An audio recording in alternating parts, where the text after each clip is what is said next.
Greetings and salutations once again to you one and all. It is me, the Ravenous Spectre. Yo. Yeah. Anyways, here's what the video is about today. Pardon me. It's basically about how Sony has put the PlayStation 2, put some PlayStation 2 games on the PlayStation 4. And there's pros and cons to this as far as I'm concerned. Uh, when I first heard about it, I thought it was a very interesting idea. I thought, well, you know what, it would be really cool to be able to actually get some PlayStation 2 games that I've never ever played before, excuse me, on the PlayStation 4. And obviously, with the addition of trophies, with the remastered new coat of paint, if you will, that they would put on those games, which I'll get into that in a bit, because the current ones that I've been playing, some of them have looked like they have it, and other ones don't.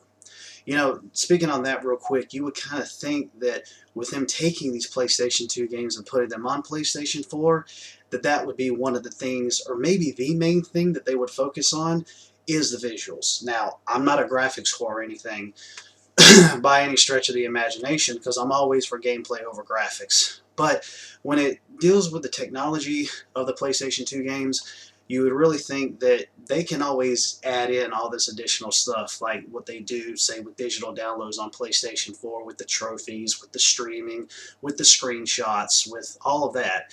But people are really wanting to see these old classics, or have what they consider to be classics, in a new light. And to actually be able to see them HDified, if you will, would definitely be something that everybody would want to actually go and repurchase said PlayStation 2 games again, because some of the ones that I got on the PlayStation 4 I either do own or have owned or haven't played before. Correction. Well, the ones that I own right now, this current video, the ones I own right now are ones that I already have or did have. But I'll get into that in a bit. But the thing that kind of gets to me is, like I mentioned before, is dealing with the visuals of these things.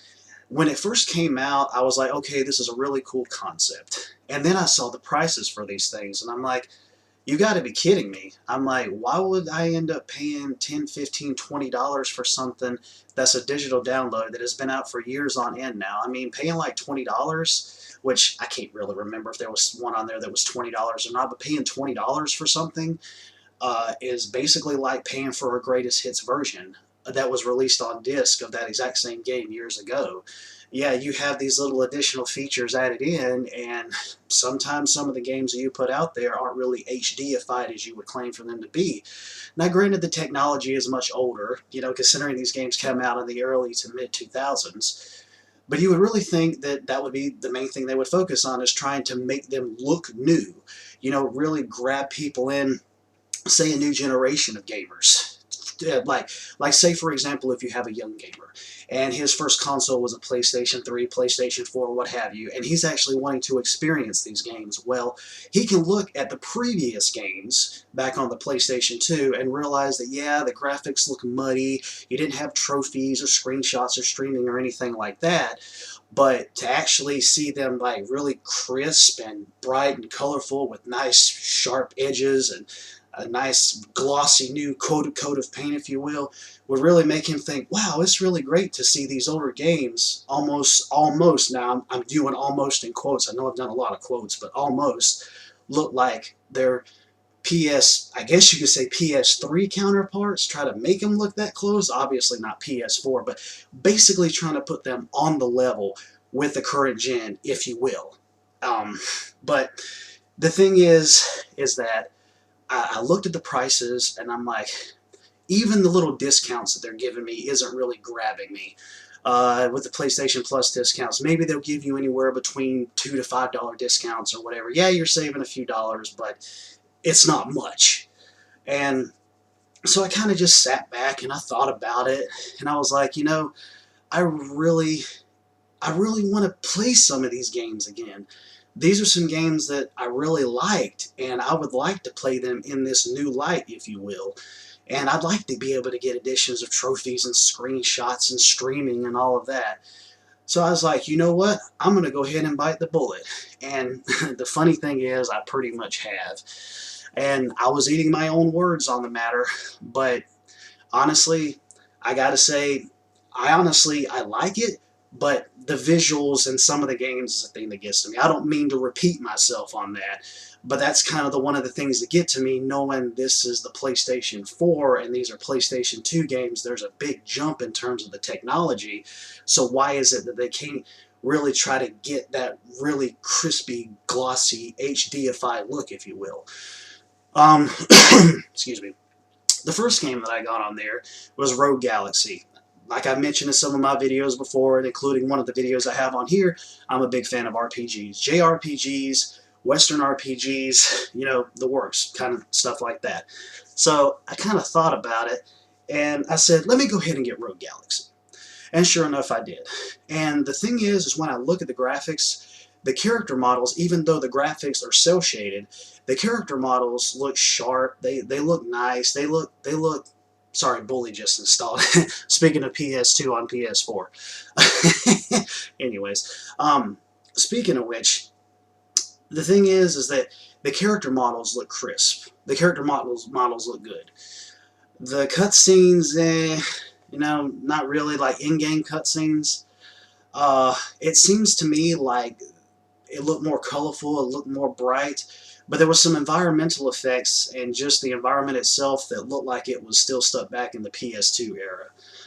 Excuse me. It almost seemed like, to me, like they didn't finish the job in terms of actually increasing the graphical fidelity.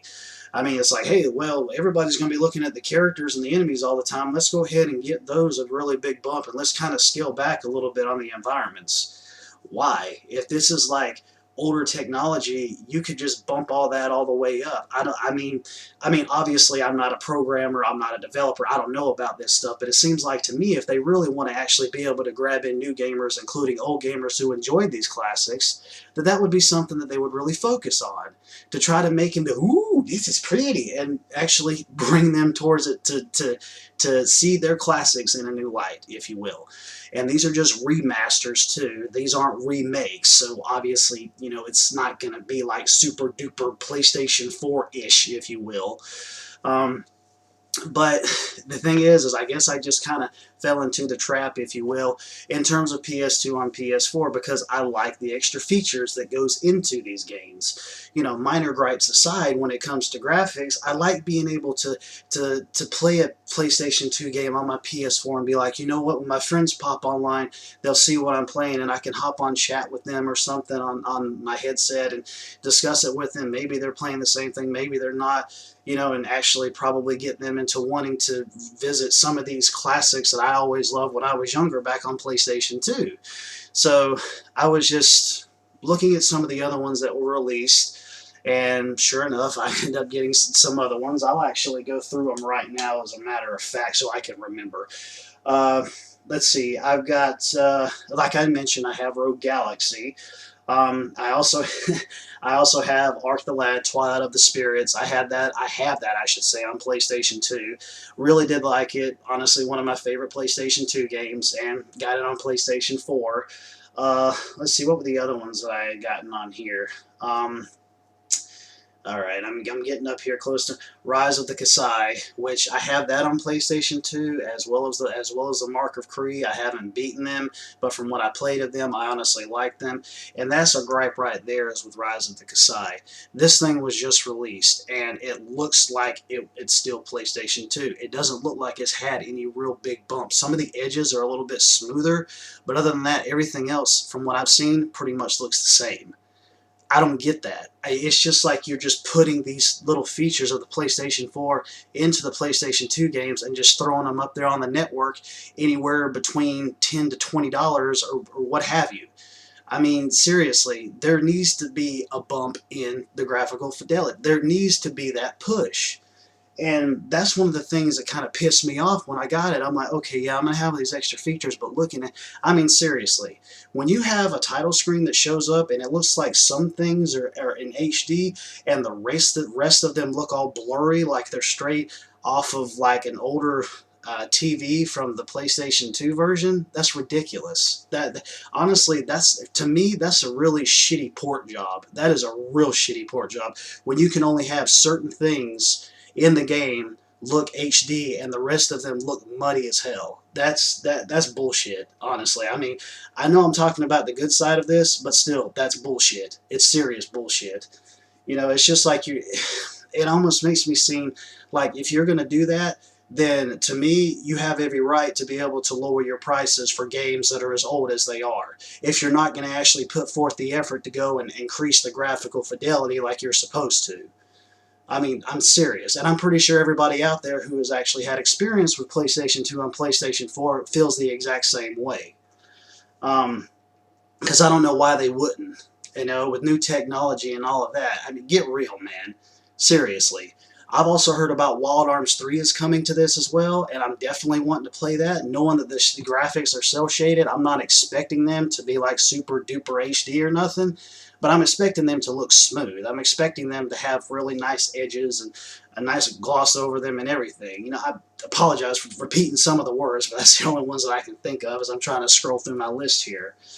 Um, but, I mean, even some of these remasters for the PlayStation 4 with old PlayStation 3 games, yeah, it's the same way, especially with God of War 3. There's some things that really do stand out and make it look like it almost look like it would be on PlayStation 4, but there's other things on there as well that, yeah, you can definitely tell that it was back from the PlayStation 3 era. Just a way to make money. What else is new? Because everybody's running out of ideas. You know, just a real side note here, it almost seems like the gaming industry is going the side of Hollywood, doing remakes and all this shit because they don't have anybody who can come up with any original ideas anymore. It's honestly ridiculous. You know, and we'll go out and buy them because of some extra features and whatnot. Which, yeah, obviously I'm guilty of it. Obviously I've done it. But like I mentioned in one of my previous videos, said remasters will have to be really cheap before I even bother with them, if I do bother with them. Because I'm not paying full price for something that I already have or had, and it's only been out for a couple years or whatever. Hell no, not happening. I already paid my full price once, and that's it. Let's see, was there another one on here? Okage the Shadow King. Honestly, one of my favorite JRPGs on the PS2. I've never finished it, but I got a good ways into it, and seeing this, like I mentioned, there's a little bit of smoothness to it, but overall, it looks like it's just straight off of the PS2. It looks like there hasn't really been any type of graphical increase or anything. And I just got Bully tonight, and I'm going to give it a shot and see how it is. I don't really expect it to blow me away, obviously, but I'm hoping I can actually, you know, see some type of resemblance of it being HD somewhat, you know, not like kind of muddy-ish looking like it was on the PlayStation 2 on an older TV. So anyways, I noticed they had Manhunt on there as well. Not a fan of that series, honestly, because I'm not really into stealth games, because usually when it comes to stealth games, I pretty much end up shooting my way out as it is. But you can't really do that in that game. Maybe there might be a chance I might want to play it on PS4, but it's going to have a definite price drop for me before I even bother to get it if I want to give it a shot again on said system. But that's kind of the thing that really got to me was I am a supporter of older games being on the PlayStation 4 and having all of these additional features, but the thing that sucks is they're not really giving it the graphical push that I believe that those games deserve. Like I mentioned, we're not talking about like a Final Fantasy VII remake here. There's a difference between remake and remasters. And these remasters, like, they aren't really cutting it for me. I will say, though, Ark the Lad, to me, kind of seems like it's pretty much on par for what it could look like on the PlayStation 4 with it being a PS2 game. I was honestly kind of impressed with it, to be honest, for it being on that system. I thought that it looked pretty good graphically. I thought that it was colorful and it really did fit the bill for me. So I definitely give, you know, 2 thumbs up for Ark the Lad Twilight of the Spirits in terms of it looking like it does compared to what it used to. Excuse me. Sorry, I know I'm not real crazy tonight, but I really had to focus on what I was saying here and try to actually get my opinion out and thoughts on it. So if you guys have any thoughts or opinions, like I mentioned, this is just a current video. If something happens in the future where this ends up changing, all the more power to Sony. If they end up making where the graphics actually look much better, because obviously this is something that I believe is still in its fledgling stages, and it needs to be worked on. It seriously does, especially for the prices that they're asking for you to be able to download these things. I mean, that to me, that's good business, and that's just common sense. You have to actually give a reason for why you want people to buy this. Just not for the additional features that it gives from PlayStation 4, but actually giving it a different look than what it was previously in a previous console generation. So, anyways, with that being said, I will end this like I always do. Later, taters. Where's the button? There it is.